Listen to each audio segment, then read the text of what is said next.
All right. Hello, everybody. Welcome to the world's greatest Bronze Age Spider-Man podcast covering comics taking place between 1980, 1980 and 1990. Here comes the Spider-Cast. Woo! I'm your co-host, Mike L. And as always, I'm joined by... Joshua Marvell. Yeah, today we're going to be taking a look at Spidey comics from September of 1989. That's right, and we are joined by Bex Luthor.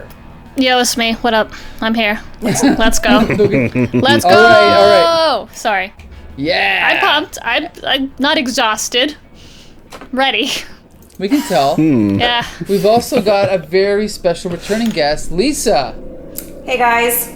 Woo! Thanks for joining What's us. going Thanks on? for joining us. The enthusiasm in my voice, the enthusiasm. No, we can hear it. We can hear it. Now, you're known to, you've been on our show before, and you're known to take a note or two, right? An annotation or two. Are you still doing that? Absolutely. You should see all the nice little annotations I have this week. Really? Yeah, and actually today in class, I was just for the fun of it, I was showing some of my kids annotation videos from YouTube just to make sure they knew how to annotate. So there we go. It's a thing. That's good. That's good. Yep. Well, I hope that the content of these comics justify the amount of annotations you put into them. They do. We're going to find out in about 2 seconds. Yeah. So yeah, I think you might be disappointed. Ooh, okay. I think we all were maybe a little disappointed. Yeah, I have some mixed feelings about this week's batch of comics, but we are going to start off with Web of Spider-Man 54. This is from September 89, and Josh is going to tell us what happened in this one. Right. This is Face to Faces with the Chameleon. Whoa, I get it. Yeah. I just got it.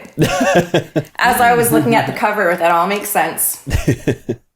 Okay, so previously on Web of Spider-Man, we had a little conflict with the Scorpion, I believe, which left Spider-Man all dizzy no, it wasn't Scorpion.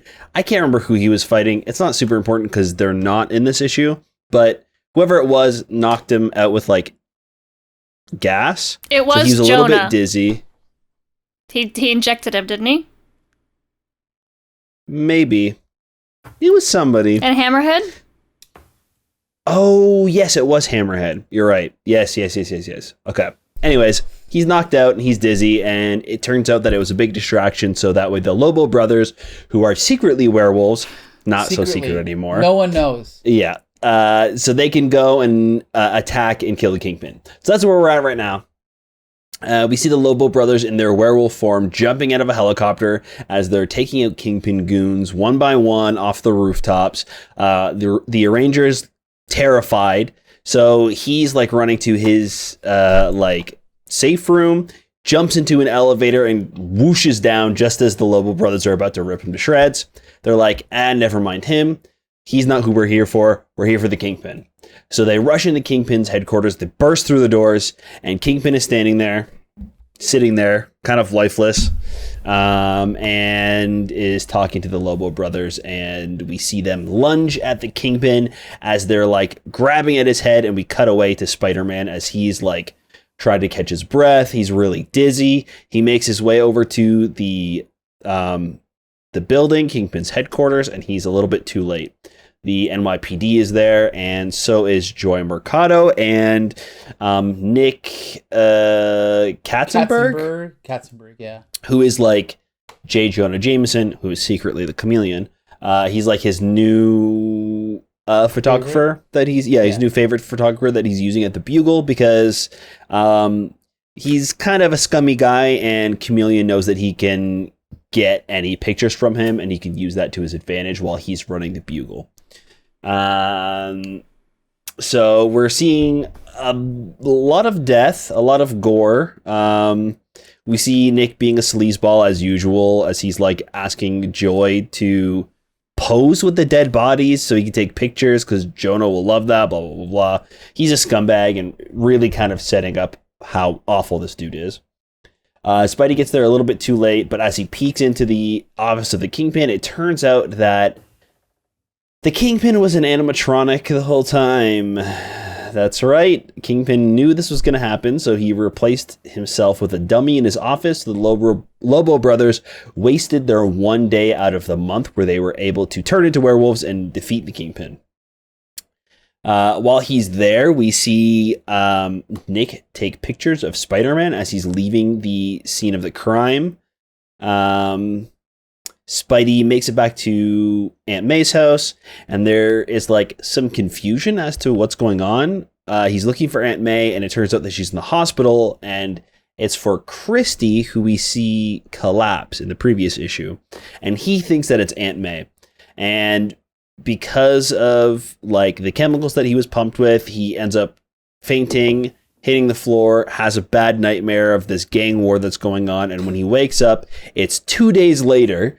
And MJ kind of like wakes him up, tells him what's going on, fills him in on everything. And she kind of tells him that she was able to play it off as he had a really bad flu. Looks at the paper and sees that they did run the story where they blamed Spider-Man for the massacre instead of the Lobo brothers. So he's pissed off.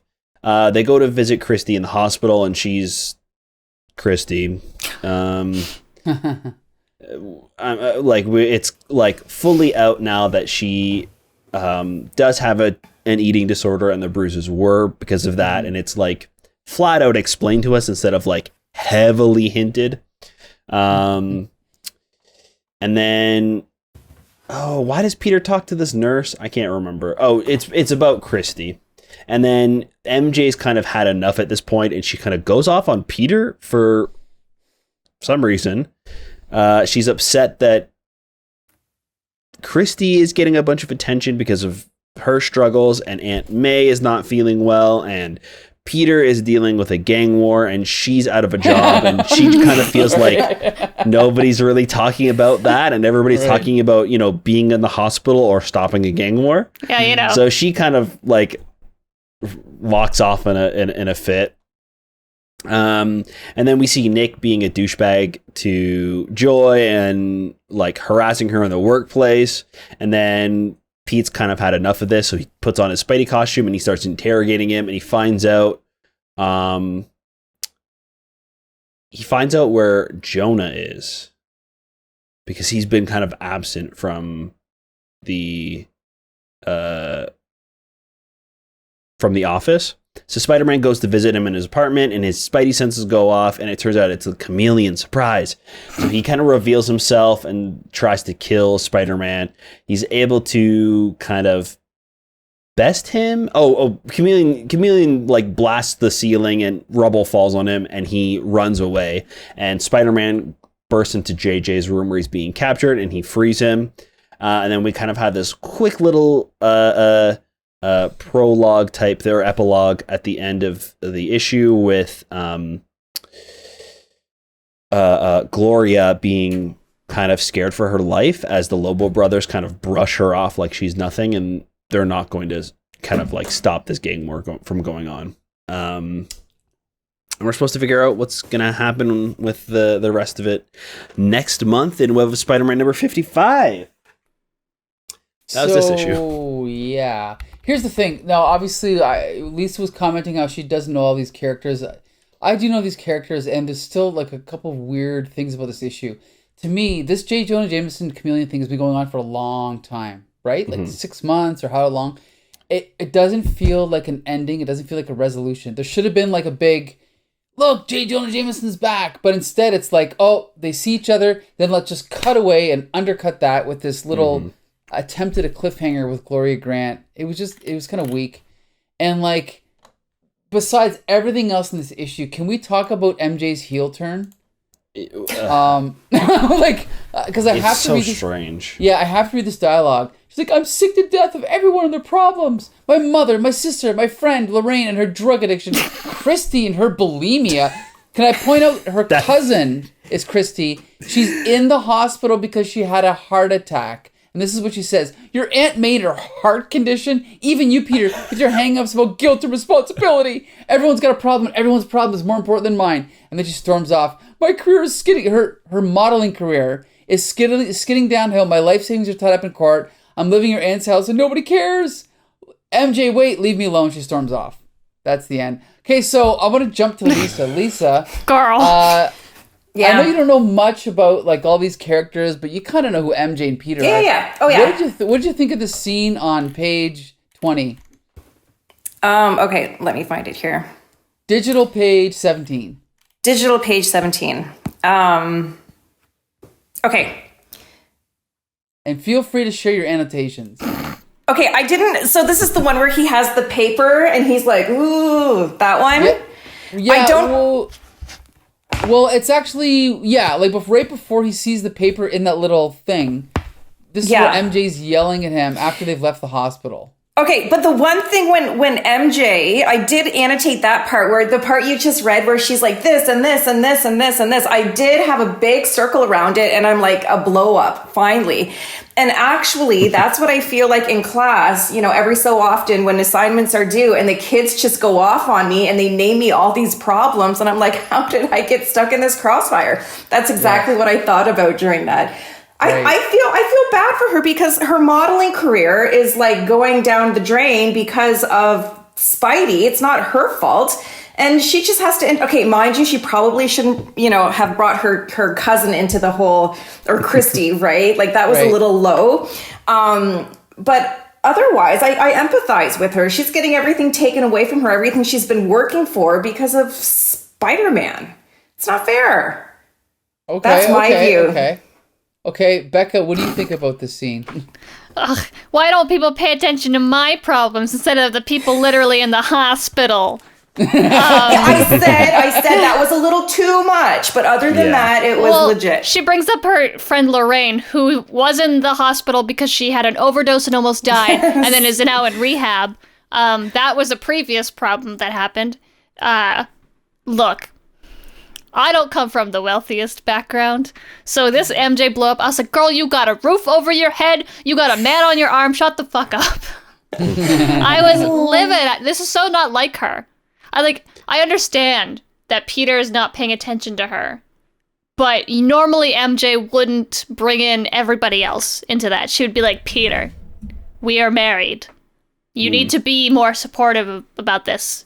But instead, she's just blowing up about everything. Like, an Aunt May's heart problem, which hasn't been really an issue currently until, like, just now. Like, this week. Yeah. It's really confusing, the whole heart thing. Are we reading this out of order? Okay, we're reading it in order. But it's published out of order. We're reading it the. I should point out, since Amazing Spider-Man is bi-weekly this month, it's possible that Amazing came out, then Web, then Amazing. That makes sense. Maybe? Yeah, I think. But isn't the heart stuff in Spectacular? No, it's first reference in Amazing. Oh, is it? Remember at the end of Amazing, Peter has the tear in his eye? He gets like a call at the end of the issue.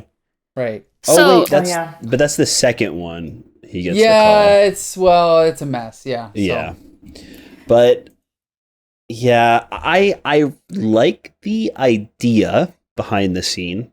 I think it was done poorly, and instead of being like angry about the situation, it would have been maybe better if she like it was kind of like her breaking point and she was like upset and crying or something, but it feels like Becca was saying, a little bit out of character to be like, why do I have to deal with all these problems when I don't have a job?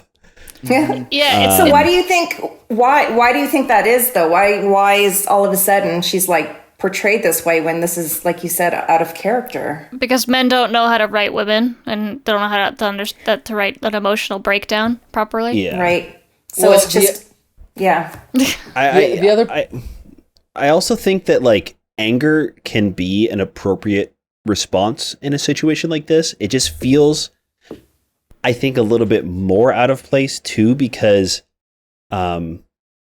Christy's in the hospital. Like, that's the scene that we're in. Christy's literally in the hospital for being sick. And then we walk out, and then it's not even like Peter's like,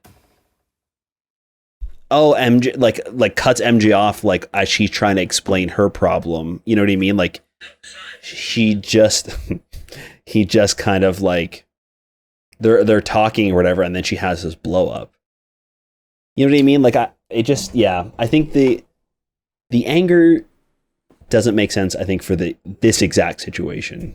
Well, I think the explanation is that Gerry Conway wanted to have some conflict, like a soap opera, and he just forced this scene in, even though it's very under-motivated, I guess you could say, and very out of character. So, yeah, I just think it's... Go ahead, Becca. I was going to say, it makes a lot more sense once you read Amazing, because then she does what Mary Jane does when she's overwhelmed with problems and she goes partying. And to me, that is much more of a Mary Jane thing to do, is to avoid the problems, to not show anybody how upset she is, and like to go off and then maybe eventually bring it up to Peter. It's a weird blow up for a character that tends to not be this, like, Mary Jane's not selfish, she's just terrified of being hurt.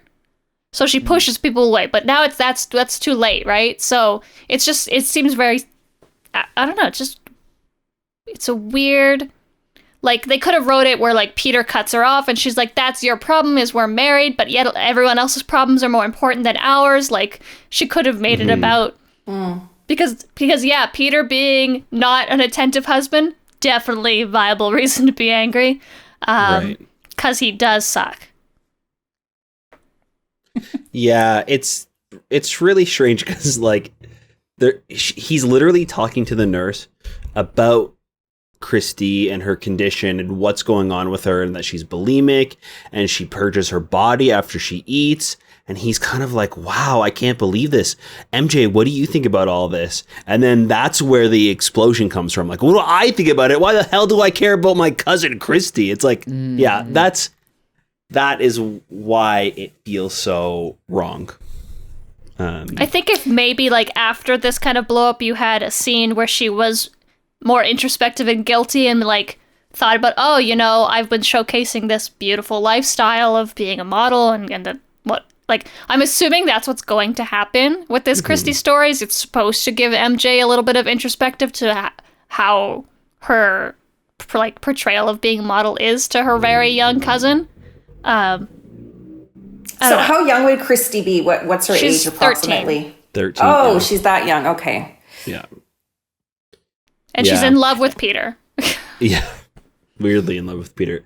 Yeah. Again, I think everything that she talks about being upset about, she has every right to be upset about it. It's just so weirdly placed. And I think I think it makes her come off as like she's doing something out of character. But so okay, besides that scene, Lisa, did you have any other annotations or questions about the rest of the plot or the issue? People are going to think I'm like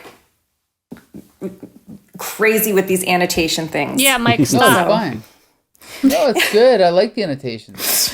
Okay, I wrote some stuff in the margins, just little things, like it has nothing to do with plot at all. It's just kind of little fun little things that, so on page 8, I don't even remember what it is. Let me scroll. So on page 8, oh yes, hold on. I really like this. So this is where Spidey is kind of swinging around, which he usually does, and there's all the police below him. But the thing that comes to his head is, he says, but I can't die. I got a book due at the library on Monday morning. And I'm like, yes, that's priorities for you right Those there. would be your last thoughts if your life I was know. flashing So before he your won eyes. a whole bunch of bonus points there with me, bonus points in my heart that will disappear within 2 hours or the next issue. And then another thing, it was kind of funny. Like I thought this was clever. The end of page 13, it says, hope I'll live to see it. This is Spider-Man again. Hope I'll live to see it the way I feel right now. Just getting home to Aunt May's house in Forest Hill seems like a real long shot. And then you go to the next panel on the next page, and it says, you know, in the little yellow rectangle, it says one long shot later, right? Like measuring time. That. Yeah, measuring time in long shots. And I think I'm going to take that trick. So when when whomever asks me, oh, you know, when is the, you know, when is this due, or what should I do? Like in a long shot, that's what I'm going to say. So I'm going to start. Yeah. Not only do we have inches or centimeters, we now have long shots in my world. Nice. Yes. I like it. So yeah, I like that. I It was did kind of notice funny, both right? of A little those. bit of humor. Yeah, good for you. So observant. Because those are two, like, we're talking about Mary Jane not being very in character in this issue, but those are two very, very in character Peter Parker things to think. Like a really like brooding dark hero would be like, I can't die, I have to save these people. But Peter's like, my library books are due. And it's such a great Peter Parker moment where he's just such like a casually average thing for somebody, but he's dying. Yeah, he's about to die, but it doesn't matter because his library books. Exactly. I also love to, in that moment, like in the drawing itself, in his eyes, you can see the building that he's heading towards. So it's like he's looking at one thing and doing it literally in the comic, and then thinking something else, like his mind is somewhere else. It's so great. That's cool. Paired up with the image too. That's a good point. So now, Lisa, I know you're kind of coming in the middle of the storyline and all that, but you've read other issues before. But were you satisfied with the way the Chameleon J. Jonah Jameson thing turned out? I mean, it was fine. When I read it, I didn't have an opinion either way. It was just like, okay, Matt. I was more taken by the other plot, the subplot with Christy. I was like, I want to know what happens with Christy, and like, does MJ get over her little outburst, and do they reconcile? Right. Yeah. But the way everything ended up, it was fine. Yeah, no comment either way, really. I think I told you, like, when I read this one, again, not knowing all the characters totally, it was just kind of okay, that was fine. I kind of like last time I was here, we talked about, it was like the war on drugs issue. Like, like compared to this one was just kind of like, whatever. It did feel like a little bit midway, a little bit of a PSA, though, on eating disorders, because they talked about anorexia and then bulimia as well. So just, getting information out there. But like I said, I kind of like that subplot, and I'm kind of like interested to see how that turns out. Gotcha. Okay. So, I mean, we talk about the art every week. We talk about the writing. I guess the only thing left to say about this issue is, do we recommend it? Josh, do you recommend this issue?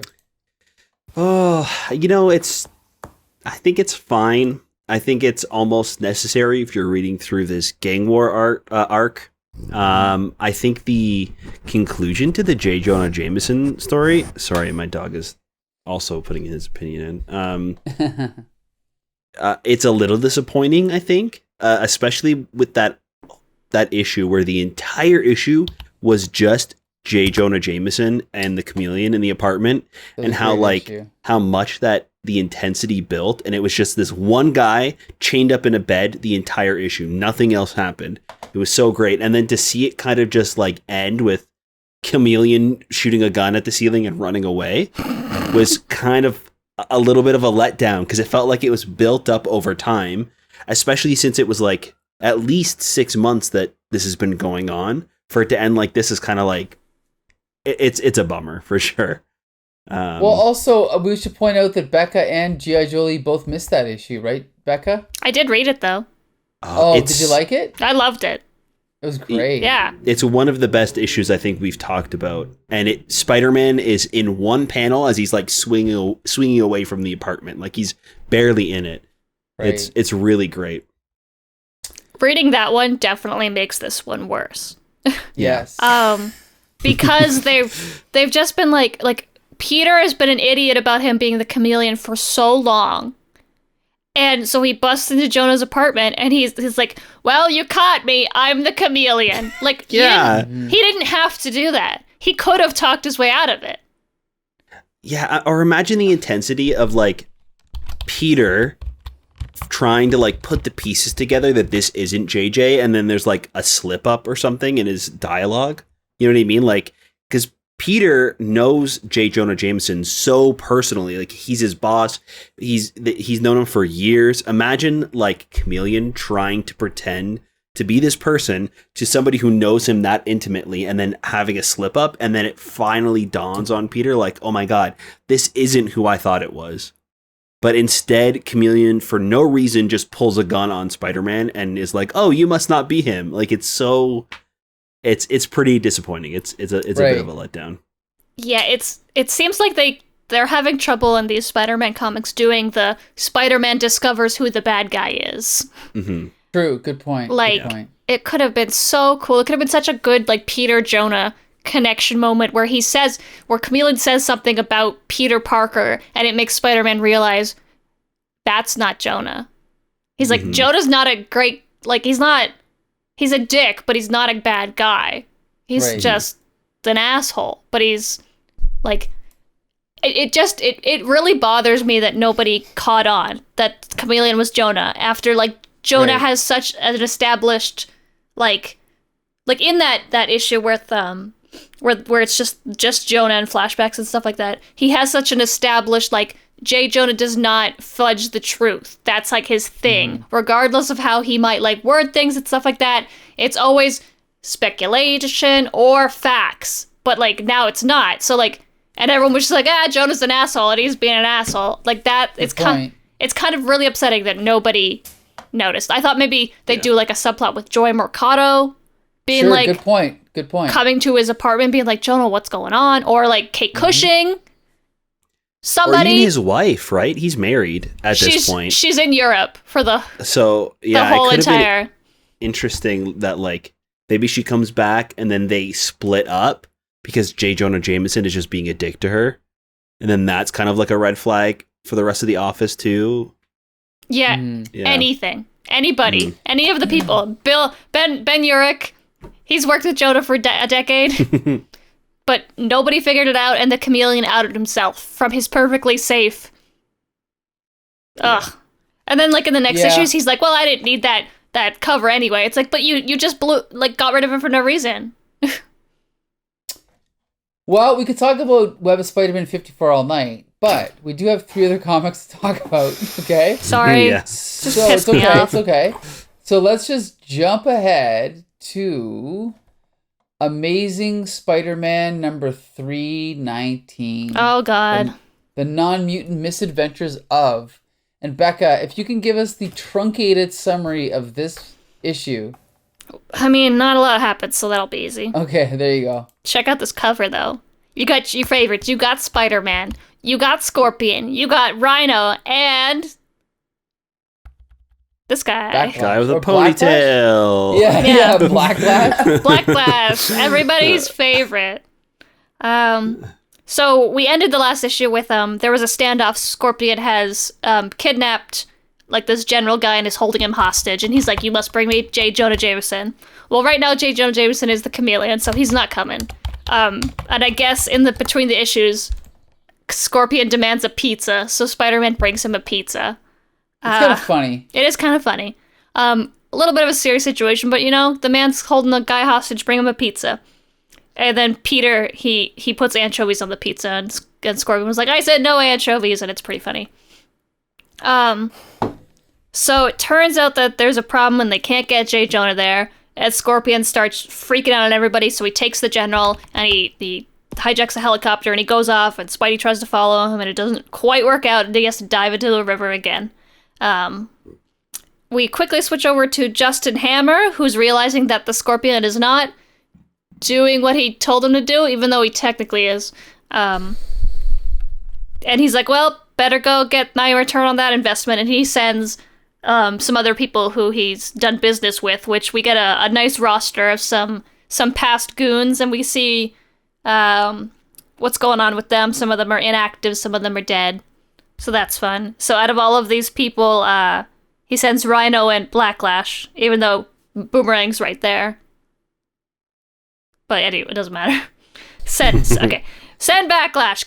Go get him. So Peter is like, oh crap, now I gotta go get my spider tracer. He stops off at home and he's like, hey, where's my wife? And Aunt May's like, oh, she's late at a modeling gig. And then we switch over to Mary Jane actually acting like Mary Jane and just dancing her problems away. And this girl comes up to her and she's like, Mary Jane, I know why you're not getting any work. So, we have a quick interlude with Harry Osborn and his wife. And they've moved back to Manhattan. There's a little Green Goblin mask shot, and she's like, oh my god, the mask. And Harry's like, don't even worry about that. That's for garbage. but we know that it's not for garbage because he's the goblin again. Right. So Mary Jane comes back home and confronts Peter, and Peter's like, what's going on? And she tells him that it turns out the reason she's not getting any work is because Jonathan Caesar, the man who kidnapped her originally, and who was put in jail for kidnapping her, is now so rich and powerful that he can control the entire advertising world agency, and nobody is hiring Mary Jane because of it. So Peter's like, what do you need me to do? And she's like, I gotta fight this battle on my own. And he's like, cool, because I'm busy.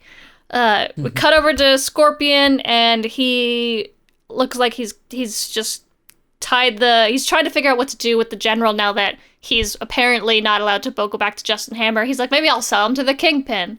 Spider-Man shows up just as he's leaving in a van, and they have a fun little interaction where Scorpion doesn't know where he's going, and Spider-Man's like, this van is being crazy, and my spider sense is going off, so obviously Scorpion's in there.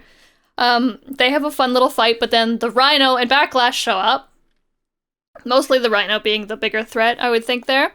But they're there to bring the Scorpion tech back to Justin Hammer. So they don't really care too much about Spider-Man, so Spider-Man spends most of the fight trying to get the General to safety. Meanwhile, Rhino and Backlash are going after Scorpion's giant tail, which eventually the Rhino rips off, and the issue ends with Spider-Man bringing the General to safety. These issues just end, eh? Like, there's not a whole lot. Like, they're going, and then there's like an abrupt stop. Done. Well, yes, and this is something David Michelinie has been doing for a long time. Like, I like David Michelinie, but his issues tend to be very anticlimactic and just rushed, right? Like at the ending. So, yeah, they kind of just go and then stop. Well, I also think Todd McFarlane's art doesn't leave a lot of room for dialogue too in this issue, unfortunately. I don't know if he's spread too thin, having to do 2 issues in a month. Probably what it is. Yeah. But the ending fight is really kind of lame. We don't see most of the stuff happening, like what Ponytail getting hit by the boulder that's flying.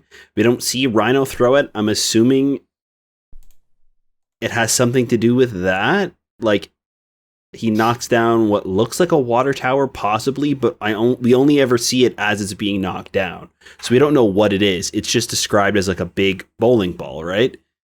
And then all of a sudden he's hit by it, and then Rhino has Scorpion. We don't see him catch him. We just see he's got Scorpion and rips off the tail. And then Spider-Man helps the General out of his hiding spot. Like, it's so quick. Normally we have quite a bit of time to see what's going on in Todd McFarlane's art, and it's clearly told in what's happening, but because the art has to be so quick and snappy, everything is kind of told to us through the dialogue, unfortunately. Right, that's a good point. And the characters have to either think or literally say what they're doing to understand what's happening in this and fight. That's the thing, is I've read it and I'm looking at it, I barely understand what happened. But yeah.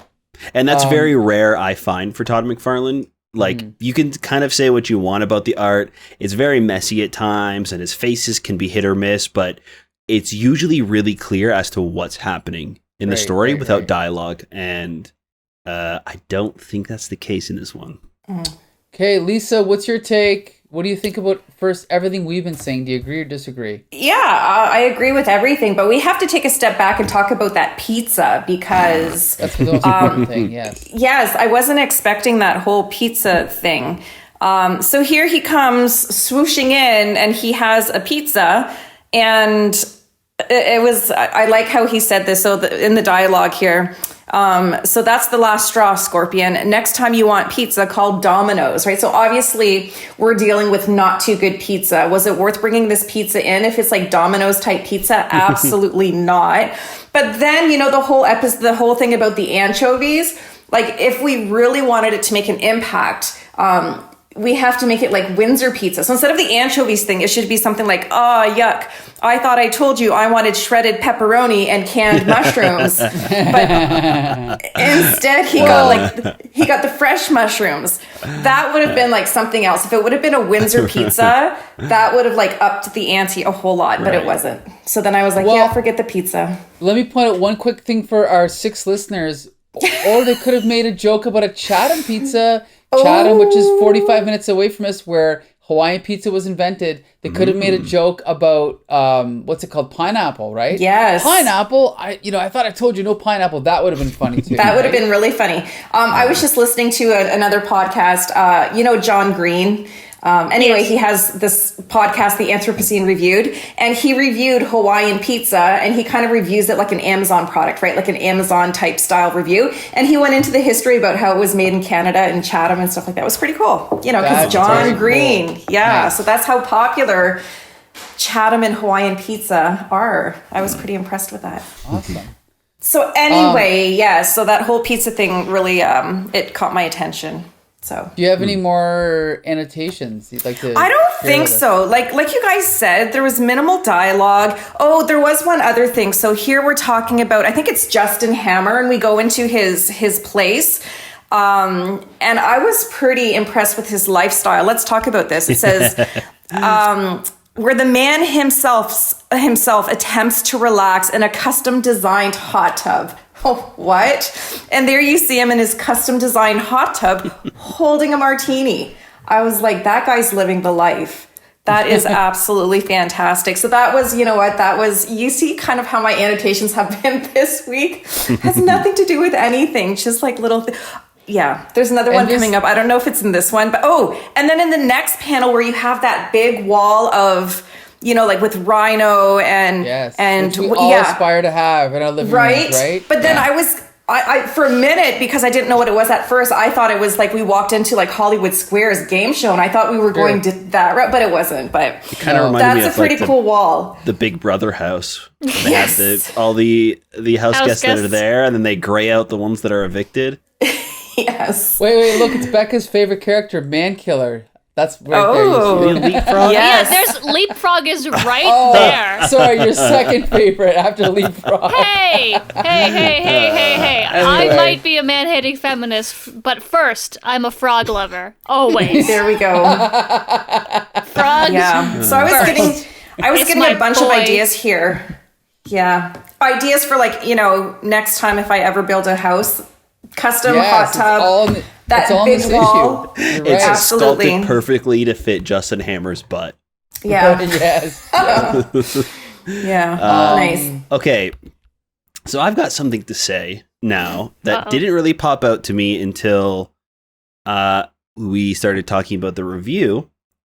If this does take place before Web of Spider-Man, I think it makes MJ's case for having her little fit even worse.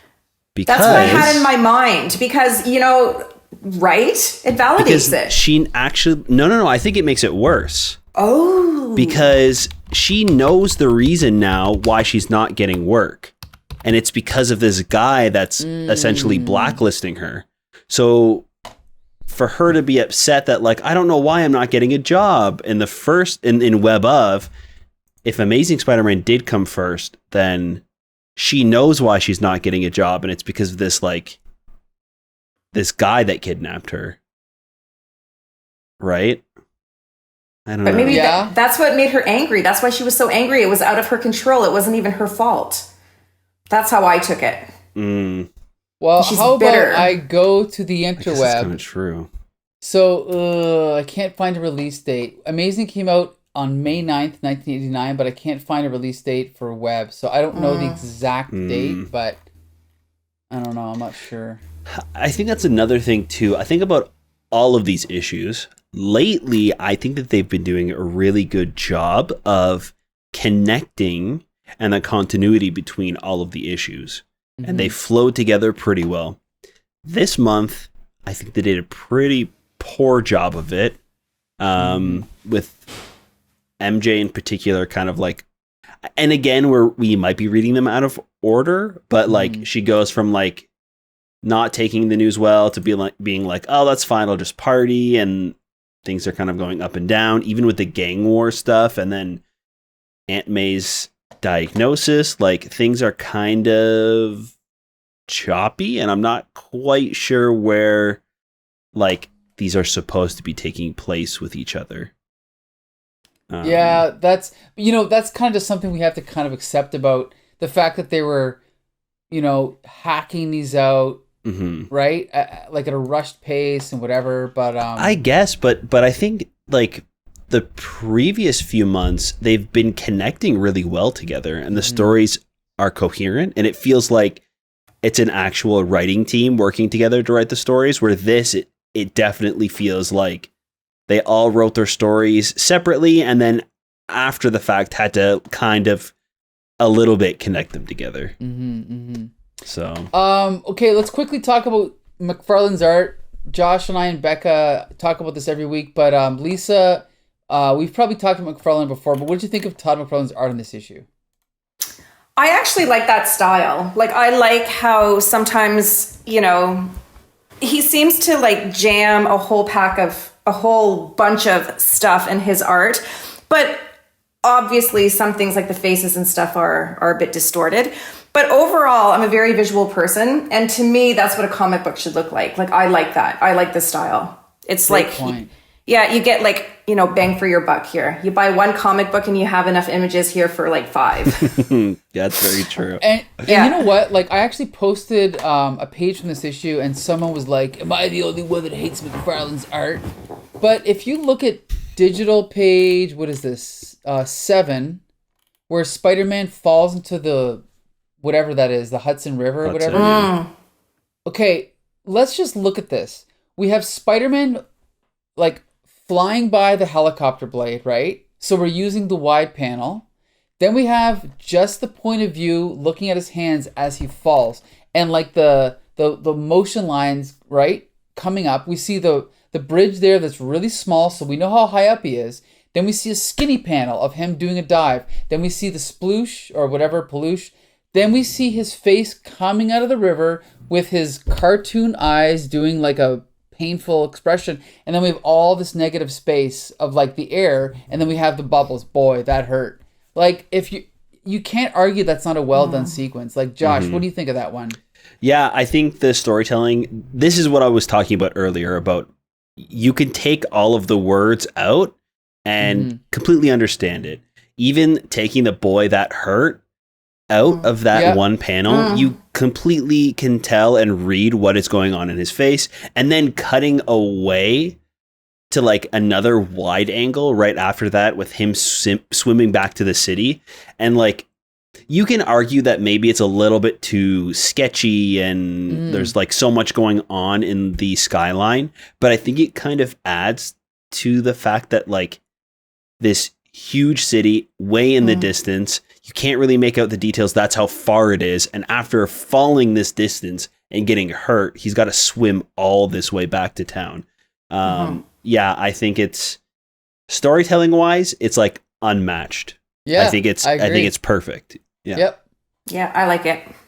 Becca, any comments? Yeah, no, it's a storyboarding dream. Sometimes it's not perfect. Like, the anatomy's it's never gonna be perfect because it's Todd McFarlane. So like, but again, like, you can just look at the pictures and you get a sense of what's going on. It is like a movie storyboard where it's like, this could translate to film. Like, you get so much from just the visuals. You get the attitude that Peter's feeling, and all that. And I even like after that page, we're at the next one, it takes place entirely in Justin Hammer's underground mountainside building. Like, all of the panels are in there. And they're lit, Right. like the panels themselves are literally That's a good inside of the Yes, house. yes, It's yes, great. yes. Yeah. Yes, that's See, great. this is the problem with making Todd McFarlane do 2 issues a month, is he has all these little amazing ideas of how to do panel work, but he doesn't have time to think about them for the whole issue, so you only get like 2 or 3 per issue now, whereas normally you'd get a lot more. And then he's just got to just do a whole panel where he's like, I do like the panel where he's looking at all the faces, but like, there's not a lot of that creativity in the panel work that there normally would be. I mean, there's still definitely some per issue, but I think he's just like, some of it does feel like he's just turning it out, which would make sense for doing 2 issues a month, I'm sure. Right. I also notice a lot of reuse in the poses for Spider-Man, which I think is totally fine, especially when you're on a time crunch, but I don't notice him using a lot of like exact reuse of Spidey swinging. It's always really super unique, and he puts them in these crazy different poses each issue. But in these 2, I find that we kind of see a lot of the same Spidey poses that he normally does, possibly even like just copied from his own work to save time doing 2 issues. That's possible. I'd have to see it side by side, but it's also possible he's just falling into a rut of like, okay, and I know how to draw this, I'll just hack it out. But we also pointed out on an earlier episode that one of the reasons they did these big pinups is because they could sell those pages on their, like, when they go to comic conventions, they can sell those pages for more money than the regular pages with just like Justin Hammer sitting in a hot tub, right? So those pages that have Spidey swinging over the city go for bigger money. That's basically it. Yeah. I'm trying to look through. I think it actually might be in the next issue. There's like there is like a panel that, and it's not like huge either. It looks identical to like something we've seen before, but you're totally right though about those like big splash pages too. Those are still great. Like him swinging with the pizza. That's so fun. So we have one more issue of Amazingness to talk about. Let's jump to that quickly. Yeah. Shit. This is Amazing number 320. And Becca, are you going to tell us what happened in this one? I will once I get to it. Oh, and just so everyone knows, I'm going to waste time for a minute here. This is the Assassination Plot, part 1 of 6. Got it. Okay, so there you go. Sorry. Oh, nope. Sorry, another pop-up. So this is featuring a character called Paladin, who I think we've seen before in Marvel Team Up. And the cool thing about this cover, I don't know if you know this, Lisa, every Todd McFarlane issue of Spider-Man has a cameo appearance by Felix the Cat. Felix the Cat. And if you look really? I see it. Yep. Pretty cool, eh? Huh. Like on the cover, it happens on the cover all the time? It's somewhere in the issue. It's in the issue, but he also has another thing where he hides little Spider-Man logos in the comic. And that's is cool. On the cover every time. Yeah, like and little spiders, if he does multiples too, he'll sign his name in that little like banner. But he'll put like a number underneath it if there's more than one. Okay. So there is a little spider hidden in this one. I didn't look for this one. Let me see. Yeah, I didn't look for it in this one either. I saw it in the other one, but... This is the best part of the podcast where we all are silent. We're all searching. We take a little break, give the audience a little bit of a break as we silently search for the hidden spider. Can't find it. Yeah, I don't see it this one either, actually. I see it. Where? In like the foreground, or kind of in the background, there's like that green rubble. It forks. In the middle of the fork, there's a little spider. All the way to the left. Got it. Oh, I see it. Got it. Yeah. Nice. Very cool.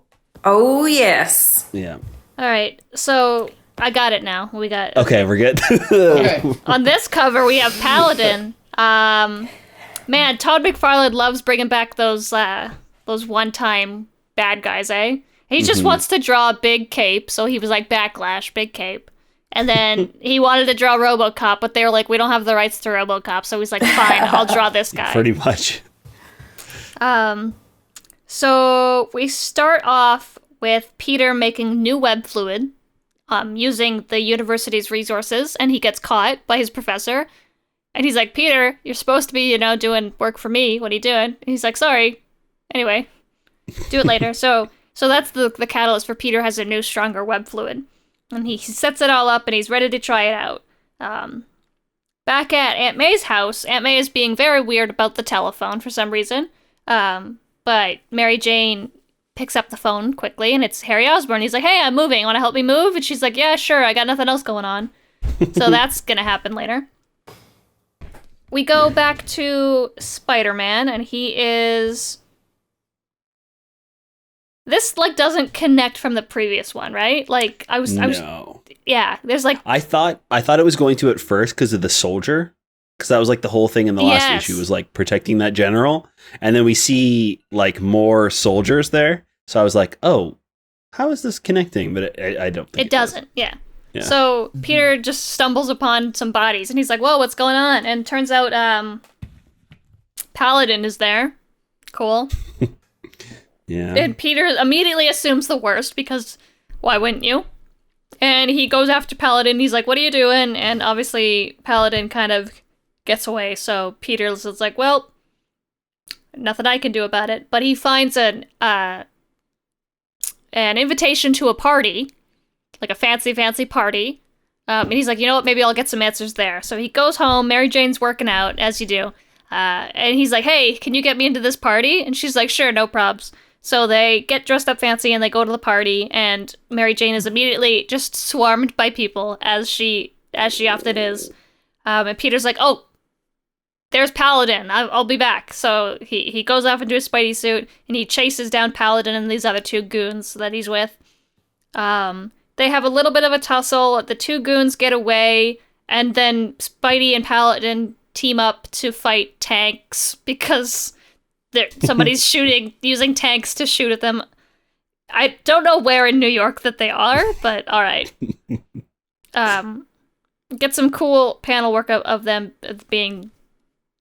teaming up. But then eventually a helicopter shows up for Paladin, and he gets in it, and Spidey's like, I'm coming with you. And it turns out Paladin was hired by Silver Sable to go after some guys who were threatening her country. And Peter's like, whoops, messed up. Probably should have not stuck my nose in someone else's business. And so he's like, hey, I feel really bad. I'll help for free, obviously. And she's like, cool, do that.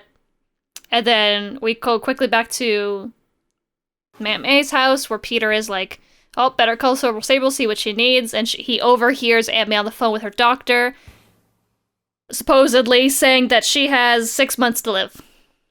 And that's the end of the issue. Yeah. Okay. So let's go back to the beginning here. So, I mean, I actually love... Okay, so let's talk about splash pages, okay, for a minute here. Lisa, do you know what a splash page is? No. Please tell me. So, I will mansplain what a splash page is. So, this opening shot here of Peter, like, with the... What is that? Like, it's not a... Like, it's like a mini... Not like a welding... It is. Yeah. I think it is kind of like it's a soldering iron. Some sort of torch. Soldering. Yeah. There we go. Becca, there we go. So, like, this is one of the things about comic books that they used to do, where you jump into a scene, and you start with this big dramatic image, and then you have this gigantic logo, and you just basically explain, like, almost mid-sentence what's going on. So, for example, one of the things they used to do is, like, they would have the Fantastic Four standing in front of a giant thing, and they'd be like, is this new energy thing gonna save the Earth or not? Who knows? We'll figure it out. And so basically you jump in mid-story, but also in a very interesting visual way. So I love this opening scene. Even though all it ends up doing is kind of introducing his new webbing, I just think it's a really cool way to start the story. This is like a David Michelinie trope of him upgrading people's powers. He did it with the Scorpion. He did it with Rhino. He did it with Rhino. He does it with every character. Like, he just nudges their powers up just a little bit. But I love this page here where Spider-Man suits up, like putting in his new extra strong webbing and stuff. I don't know. There's a lot to talk about, but I think this issue is a fairly decent intro to the whole, like, 6-part storyline. I don't even remember how this thing turns out, but I think it's cool that there's kind of like a misunderstanding with Paladin, which leads him to Silver Sable. I don't know. Overall, I thought the plot in it was pretty good. Becca, what did you think of this one?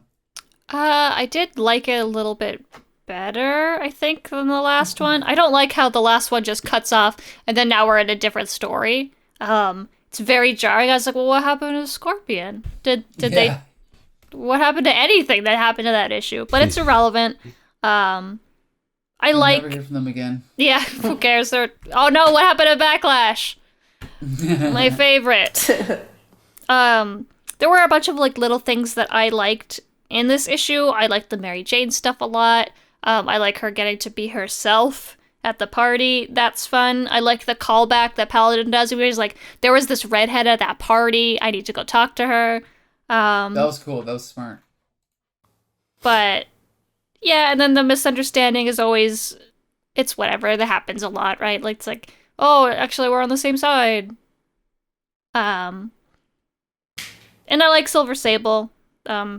She's pretty bust heavy in McFarlane's style. That's interesting. I noticed. Well, Mary Jane is also bust. Yeah.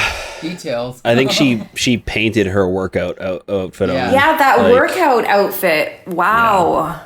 Yeah, I did notice that this issue was like in the last issue, he drew her like dancing and she's meant to be like sexy and whatever, but it's not as gratuitous as this is.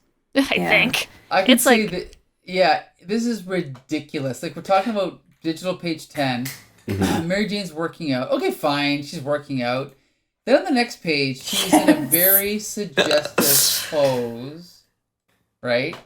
As she's getting up. And then we have a shot of her where we don't even see her head. We just see her breasts and her body. That's my favorite trope, was when they cut the heads off the women and it's literally just objectifying her body. You'll notice it a lot now that I've pointed it out. You will see it all the time. But there's a word for that. Isn't it like not dismemberment, but it's something like that, right? Yeah. Like it's studying film and stuff. I can't remember what it is. But anyway, there's a word for that. Yeah, it's like a headless something. Trope. Yeah, it feels really weird in this issue. This has happened before, but it was like usually during intimate moments with MJ and Peter, where they're kind of both, maybe more so MJ, drawn in a suggestive way because something, like the moment calls for it. Right. This feels awful because it's just subjectifying MJ as like a thing instead of like a story moment. Like she's just there as like an eye candy moment. So it's a bit of a it's a really strange moment. I don't know. Also, is this like like, do they have I know they have their own room at Aunt May's place, but is this like in the living room? Like, yeah, he's walking in from outdoors. Like right? You can see the bushes from the door he's walking in. Not that she can wear whatever she wants in the house she lives in. I'm just thinking like Nathan's very old and frail. He can't handle. They're both gonna have a heart condition. Yeah, after like this. everybody's gonna have a heart condition. That's just.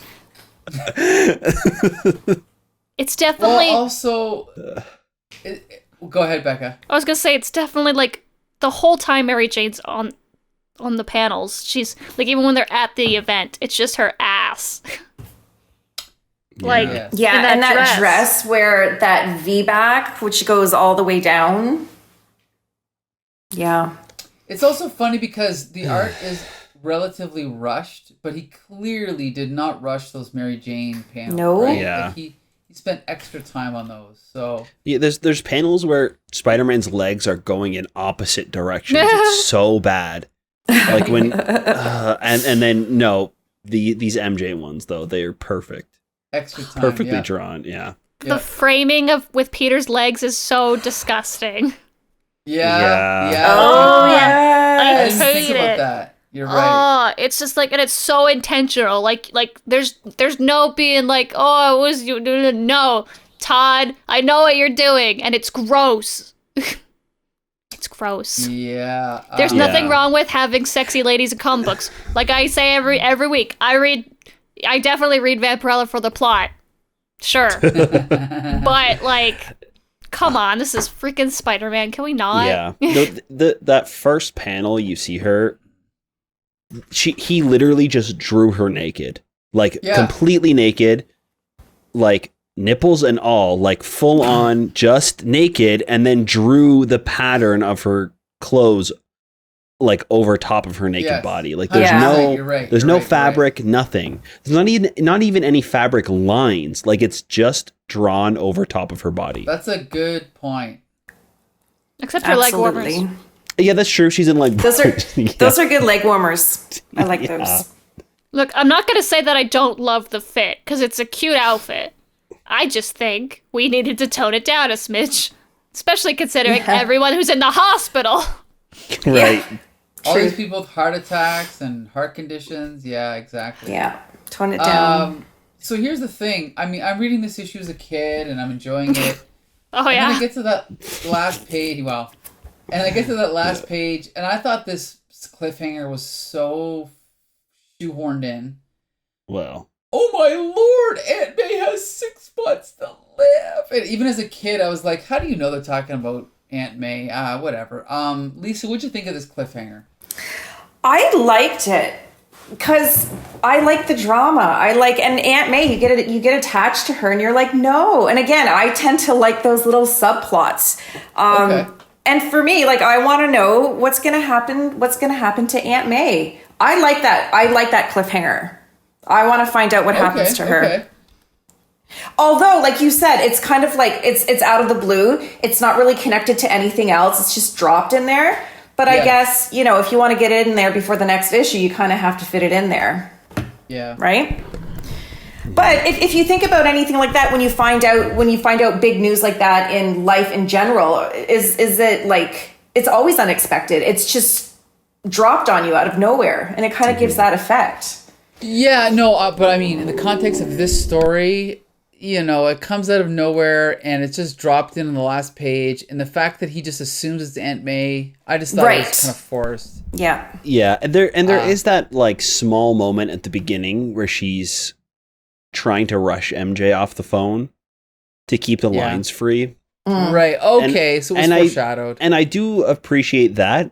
But I think it would have been a little bit better if we maybe got something about Aunt May being sick. Like there's no hint of her being ill or even her heart. Like, yeah, not in any previous issues or this one. Like it could have even been a moment where she needed to like sit down for a second. You know what I mean? Like, I don't know. It does kind of feel like it's shoehorned in because we don't get a lot of Aunt May and we don't really know what's going on with her in her life. Besides that she's waiting for a phone call. That's all we know about Aunt May. And if this is your first time reading a Spider-Man comic, you're kind of like, who is this? Like, what's going on? It doesn't really feel like it flows nicely with this story. Good point. But I think everything else in this issue is pretty well done. I like the reintroduction of this character that we haven't really seen in a while, getting his upgrades again. And then we see Spidey as he's kind of like upgrading his stuff. And then he's kind of following this thread of this like mystery of what this dude is even doing. He finds the invitation at the scene. He talks to his wife about getting him into the club. They go to the party. He sneaks away. Paladin actually explains what's going on instead of it being like just another fight between the two of them. Right. And they team up, fight these guys. And then he's kind of like drawn into this bigger picture story that's happening with Silver Sable. I think it's done a lot more clean than some of the other like multi-part stories of like bringing Spider-Man into this story and the conflict instead of it feeling like we're just dropping Peter into the situation he doesn't have any part in. Right. So, it feels like a really good ramp up to like a bigger story. So I enjoyed this one. Yeah. And so now this is part 1 of a 6-part story. Jesus. Yeah. So unfortunately, Lisa will not be able to read the rest of them. Well, unless you want to go ahead. We won't even read the rest, will we? Oh, we will. It's all plotted out. It's all plotted out. Okay. We'll finish it. But we don't let's have to. Huh? Let's talk about the art quickly. Josh, you mentioned some repeated poses. I'm looking at digital page 6. That's a cool shot of him swinging over like that warehouse or whatever. That's a really unique pose, I thought.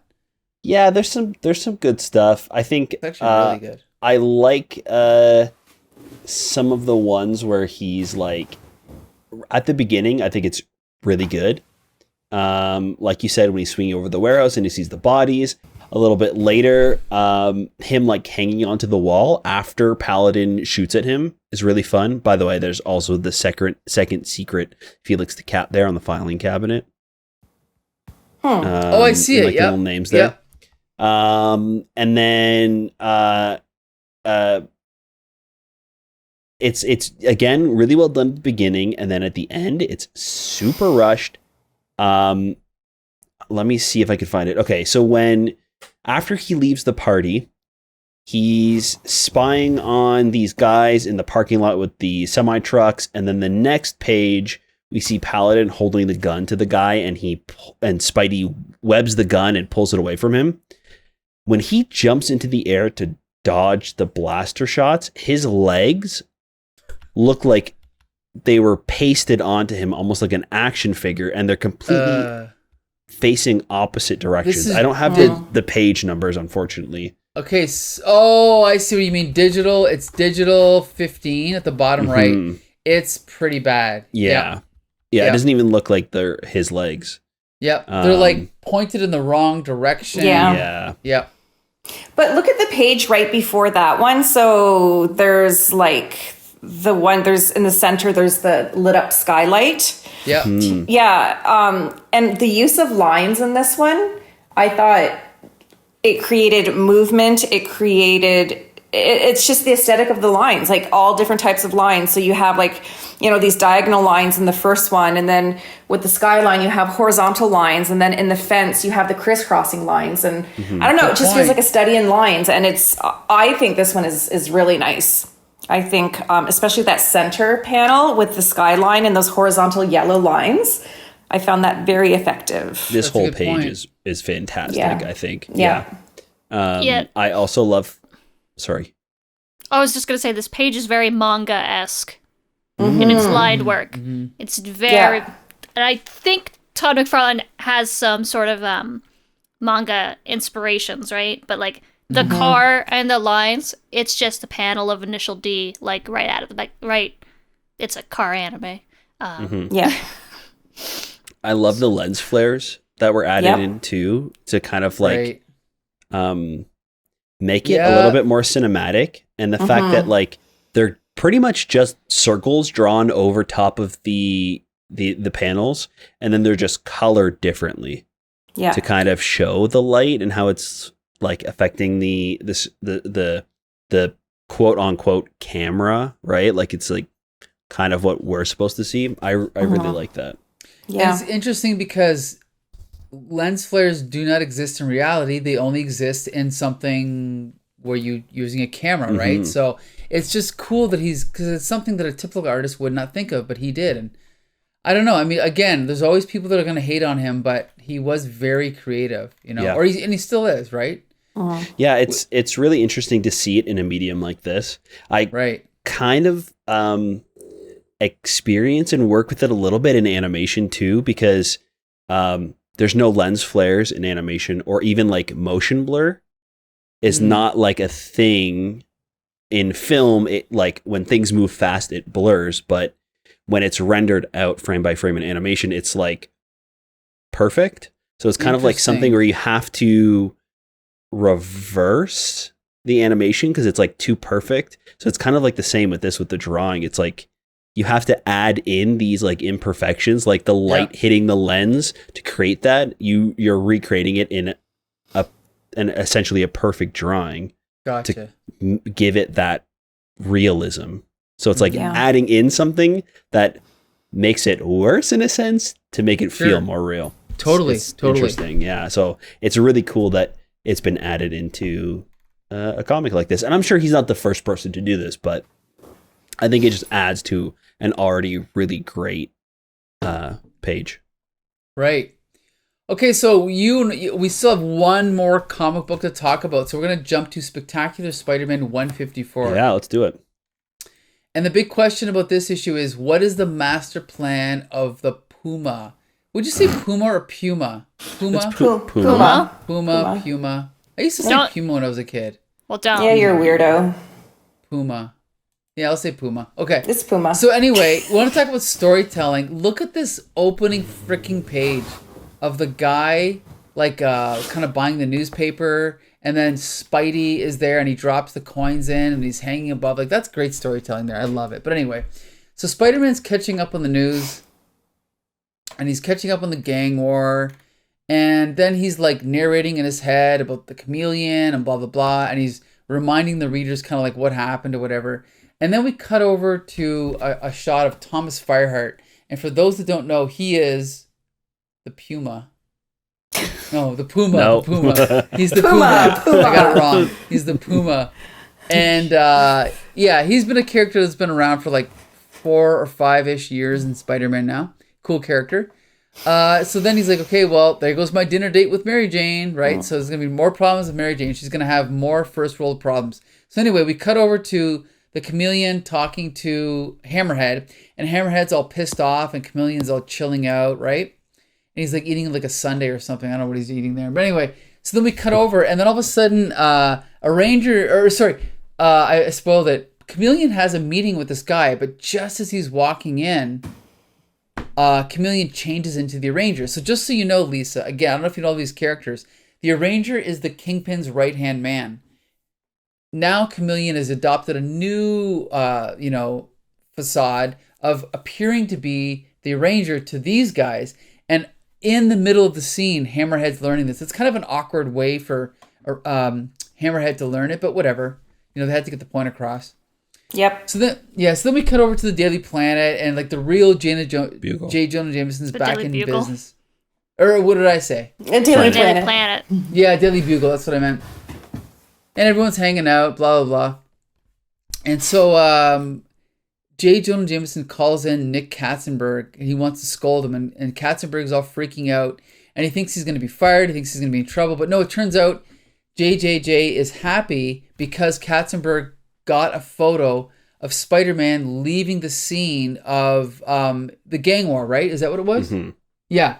And so now he has a way to kind of blame him for what's going on.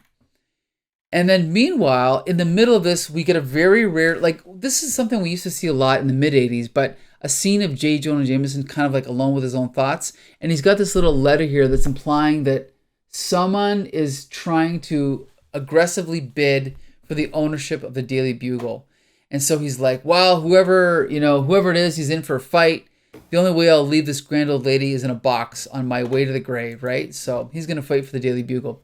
So then we cut over to Mary Jane working out in like kind of like a flash dance type, outfit in a scene that's a little bit more tastefully depicted than the one by Todd McFarlane. Although we do see her in the shower. So anyway, so then she's like walking home and she's talking to her friend and she's like, so basically the reason that I haven't been getting any modeling gigs is because this guy named Jonathan Caesar who actually kidnapped me is somehow able to block me getting gigs while he's in prison.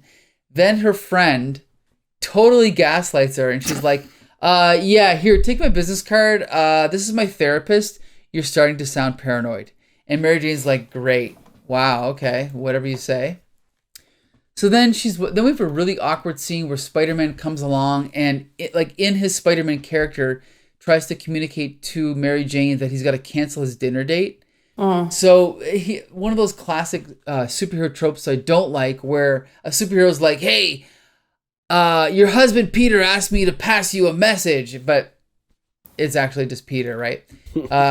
Telling her he's going to be home late, blah, blah, blah. So then he swings along and he's going to Thomas Fireheart's headquarters, and then sure enough, he goes in and he sees Thomas Fireheart changing into Puma, kind of like a werewolf. You know what I mean? Like he's got to change, right? It's like an event.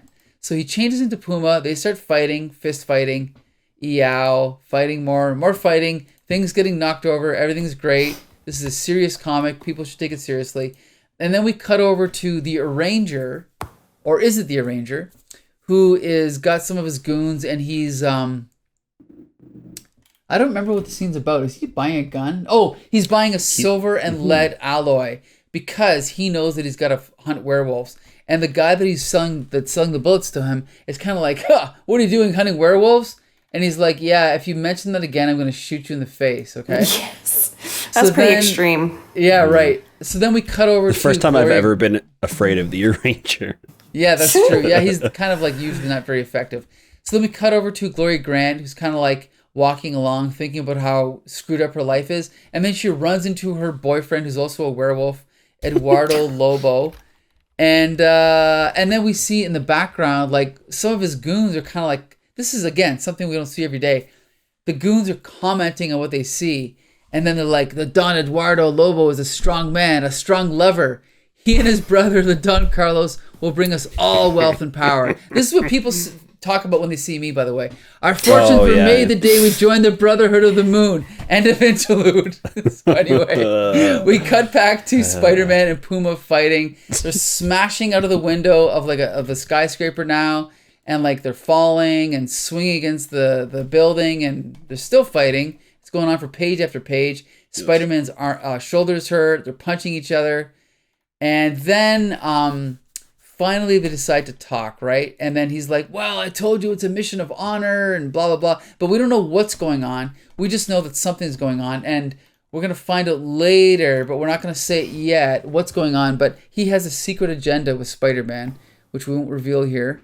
So he disappears, the fight ends, and then Spider-Man goes to the hospital to visit his annoying cousin-in-law, Christy, who is annoying everybody by having a heart attack and going to the hospital. And it's kind of sad because she like will not admit that she has a problem, right? And like, you know, the doctors are like, well, you have to admit that you're bulimic and anorexic. And she's like, oh, whatever, I'm fine. Anyway, you got to be skinny to be a model, right? And so Aunt May is kind of like upset and she like leaves the room or whatever.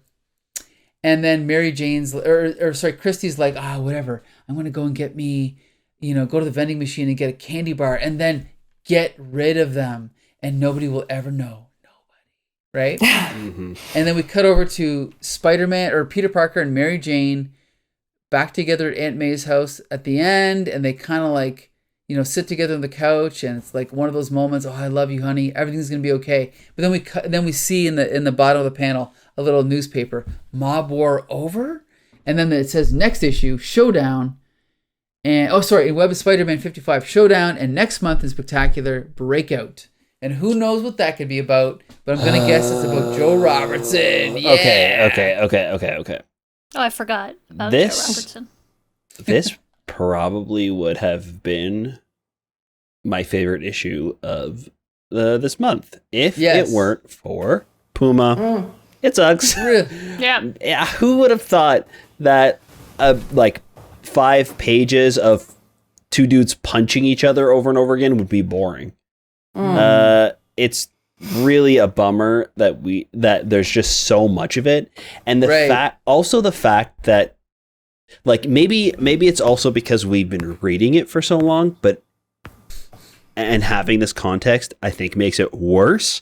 But every single time that we see Puma, he's reintroduced to the comics and he's like, I hate you, Spider-Man, and then they fight for like an entire issue, and then after that they're best friends again and they work together, and Puma at the end goes, you're not so bad.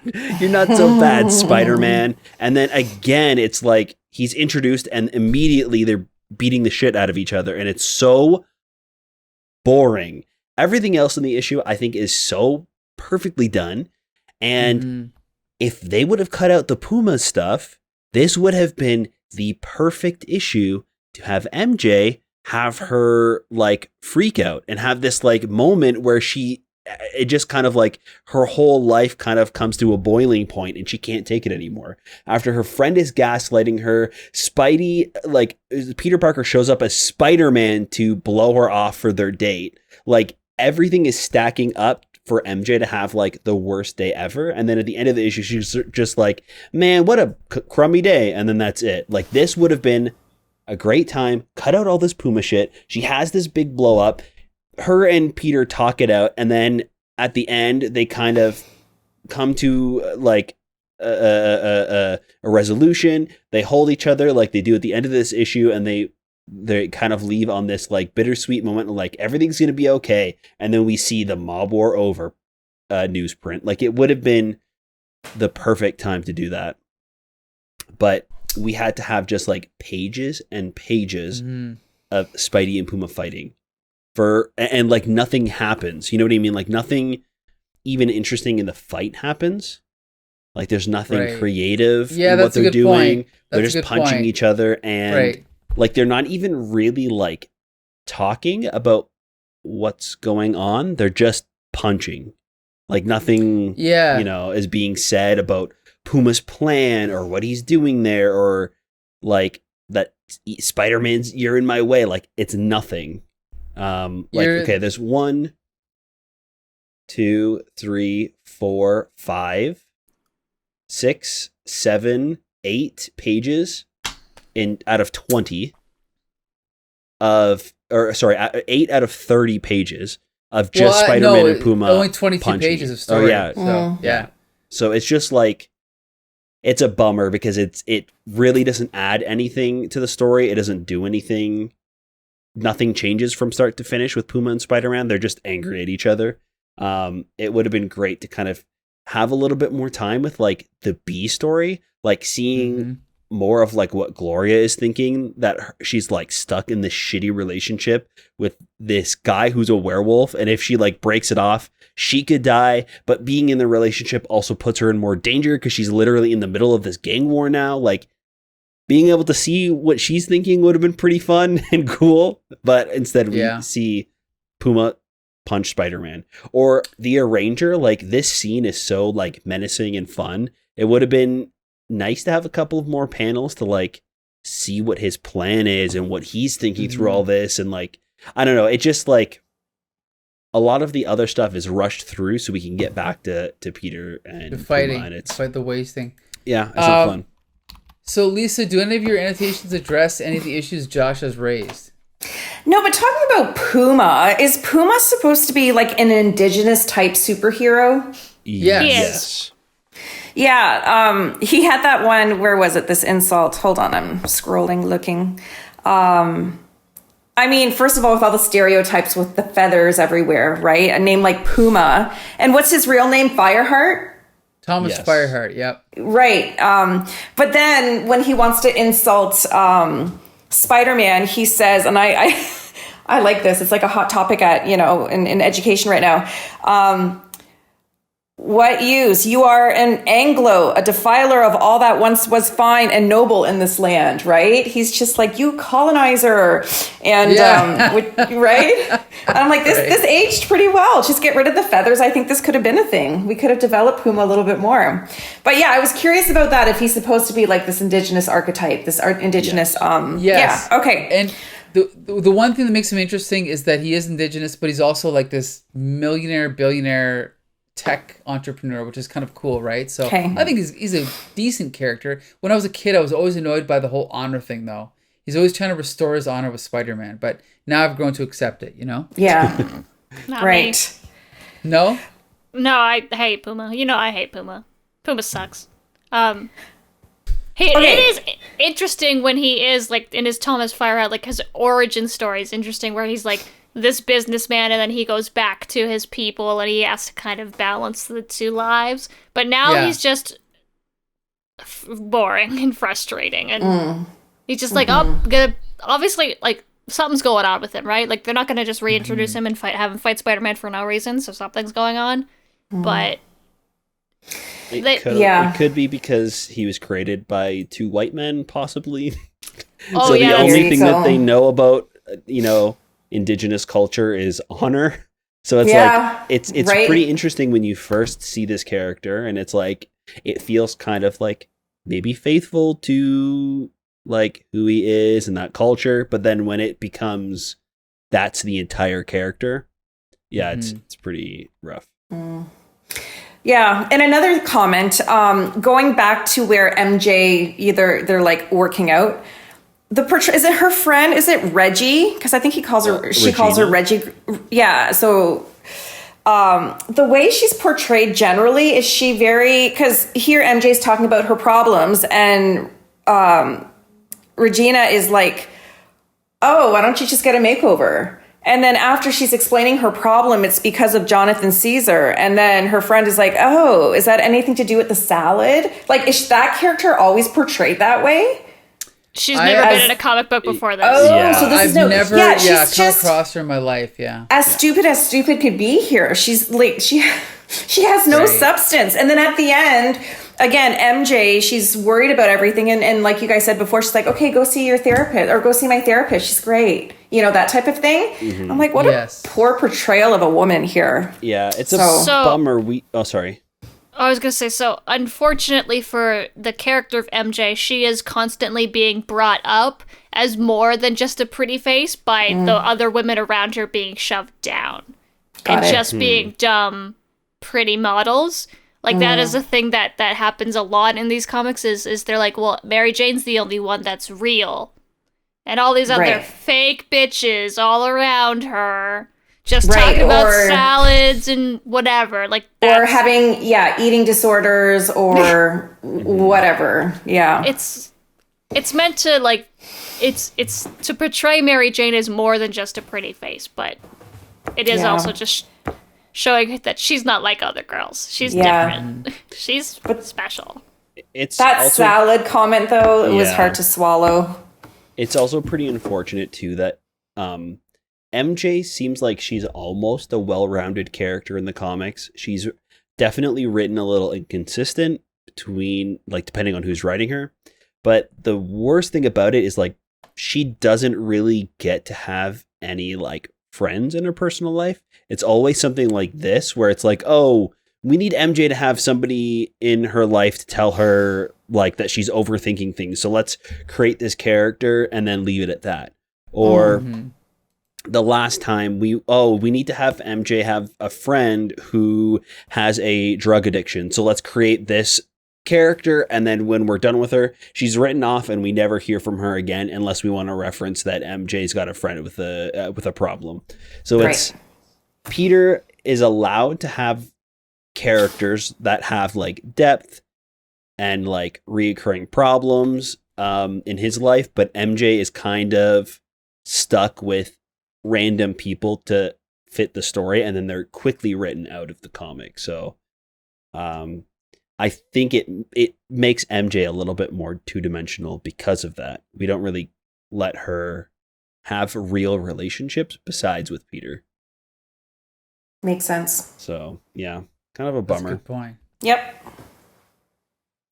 I mean, yes, I do love Spectacular, but this issue was a little all over the place for sure. Mm-hmm. I mean, we should point out that McFarlane is drawing 2 issues a month.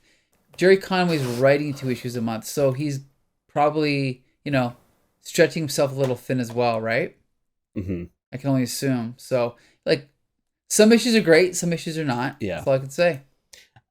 I also got to say, I don't know why he's obsessed with writing the interludes. Right. Like, did this one was this the one with like 2 interludes back to back? Yeah. It doesn't even make sense. This is just part of the story that's happening right now. It's not an interlude. You know what I mean? Like, it's like, if you didn't point it out, it wouldn't feel out of place. It would, like, we see the arranger preparing for the werewolf, and then we cut to the werewolf and his relationship with the woman. Like, it's all part of what's going on and what Peter's worrying about. We even see like the end is like Peter and MJ reflecting on their lives and how this mob war is affecting the entire thing. So it's not an interlude. You know what I mean? Like, it's not something that you have to like you're right. reference later on. It's strange. Well, there's actually, I don't remember if we've come across it yet, but I believe there's issues where Gerry Conway will actually put like fade to black. It's like he's writing instructions for a screenplay. It's weird. Yeah. And you're right. Like, why call attention to it if you don't have to? But he does. So because I also don't feel like the interludes are out of place in this one, like they normally are. Right. This time it feels like it's part of this, and it's just like, why are you pointing this out right now? I wouldn't have even thought that this was weird until you had to say it was. So yeah. Yeah, and the arranger scene too, I thought that was really fun at the beginning. Because I was confused a little bit when the Arranger showed up, because they don't show Chameleon turn into the Arranger. Right. You see that like Chameleon says, "Oh yeah, the guests are for me," or "guest is for me," or whatever. So this guy walks in, and then the Arranger is there, and I had assumed that the Arranger walked in with him. So I was a little bit confused with Hammerhead. Yes. Like, oh, what is this weird meeting that's happening?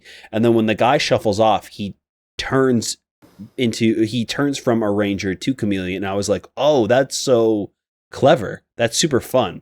So I think the art and the storytelling in that scene was really well done. I also think it would have been nice to see this happening earlier on in this story arc, because we kind of have this like ongoing story that we haven't seen this month, but this is like a few issues back, where Kingpin has kind of been having some issues with the Ranger and feels like the Arranger has been like sneaking around and doing other things. So it could have been really fun to have the Chameleon messing with Kingpin from the inside earlier on, and it would kind of add to that whole Kingpin's doubts about the Arranger and his right-hand man. It's small, and maybe hopefully they'll continue that story, and it'll just kind of like add on to Kingpin's relationship with the Arranger later on. But yeah, it could have been cool to have this been like going on behind the scenes this entire time, where he's pretending to be a Ranger and JJ at the same time. Sure. But, yeah, that'd be great. yeah. Lisa, do you have anything in your annotations? No, I think that was it. Everything. Yeah. Nope. I mentioned everything. Oh, was it in this one? But there was like a reference to Donald Trump randomly. That was kind of funny. Or that could have been the previous one. I can't remember. I noticed that. Yeah. Yeah. I think it was, the previous one. Yeah, it was when they were talking about catering a party, and I didn't quite get what they were talking about, but... Right, yeah. I was just like, oh, yeah, okay. Topical. Yeah. No, I'm good. Did you like the issue in this one, or the art in this one, Lisa? Not as much. Not as much. Like, this style to me is just, it's fine. But I think art-wise, issue number 3 was my favorite. I think story-wise as well, the third one we read was my favorite. Yeah. Okay. Yeah. Bex yeah, Luthor, I like that style. Okay. Yeah. Bex Luthor, did you have any other comments? Unfortunately, Hammerhead and the Chameleon are not the new Rose and Hobgoblin. Right. Not as cool. Not as cute together. No, they're not, huh? I don't ship it. In fact, I don't ship anyone with Chameleon. Or Hammerhead. Hammerhead deserves love, maybe. You think so, huh? I mean, he's in the Spider-Man musical, and he definitely deserves love for that. That's fair. I'll give you that. No, this one, all the Puma stuff is boring, and so, like, the only interesting stuff is, like, 4 pages. And even then, I'm just like, 2 of those pages are Christie, so... Everyone I hate's here. Honestly, this is the first issue of Spectacular in a long time that Joe Robertson hasn't been in it, and I still didn't like it, so I don't know. Don't worry, he's back next issue, okay? Thank God for that. Oh, it's Puma and Joe Robertson and Christie all in one issue. I'm so excited for next week. Would you look at that? I can't make it. I have things to do. So, Lisa, are you going to continue reading these issues unprovoked by this podcast, just on your own? Maybe the sixth part assassin plot thingy. Yeah, I might do that one. Oh, cool. Yeah, might read that one. I would also suggest going back to the Amazing Spider-Man issue, or sorry, it's the Web of Spider-Man with J. Jonah Jameson locked up with Chameleon. It's a really fun issue, and it's just JJ and Chameleon kind of like having a fun back and forth, and you really get like an in-depth look at who JJ is. And yeah, not a lot of like fighting or anything. It's one of the best episodes, I think, or the best issues. And I will share that issue number 52. in the chat. I'm computing all that in my mind, but then it would be like the equivalent of me saying, you might want to check out Coronation Street, season 58, episode 205. That was a really good one. Right. And I'm gonna do But I that believe right. you. I'll get on that. Yeah. Oh, there we go. I got Yeah. it. Okay. That's helpful. Okay. Well, on that note, we want to thank Lisa for joining us. Lisa, hope you had fun. It's always fun. I love joining you guys. And to be clear, Snickers. I love the annotations. You're one of our most articulate guests because you have like detailed notes and you come prepared to like talk about specific things. Yes. Unlike it's ingrained in me. Yeah. Unlike some people. Dude, wait, whoa. barely read the issues, man. Like, what do you want from me? I tease. No, but seriously, Lisa, we appreciate it because, like, yeah, I mean, to be honest, I've read these issues a million times as a kid, but you probably put more effort into reading them than I do when I'm reading them. So that's But I think another thing is that I'm not as invested in the plot as you guys because you guys know all the characters and this and that. So I'm just looking for like, oh, that's funny. There's a pizza, right? So my attention goes elsewhere and not automatically to the plot. So that's helpful. It's also great ignorance. To see that. It's ignorance. It's wonderful. It's great to see that perspective too, though, because it also can get very samey when we're reading the same like writers or artists every week. So, I can only say Todd McFarlane is great so many times. So it's great to see what other people have to say. So right. So yes, we will try to have you on again before this podcast comes to an end, Lisa, because it's coming to an end soon. Sounds good. I mean, not that it's ending, but that I'm invited back. That's wonderful. Yeah. We'll just start reading something else, and so it'll be fine. Yeah. We'll do this forever. We just haven't discussed what yet because we can't agree on anything. Yeah, sounds about right. So anyway, we'd like to thank Bex Luther for joining us, and we want to make sure our listeners come Audio back podcast. next week. Yes.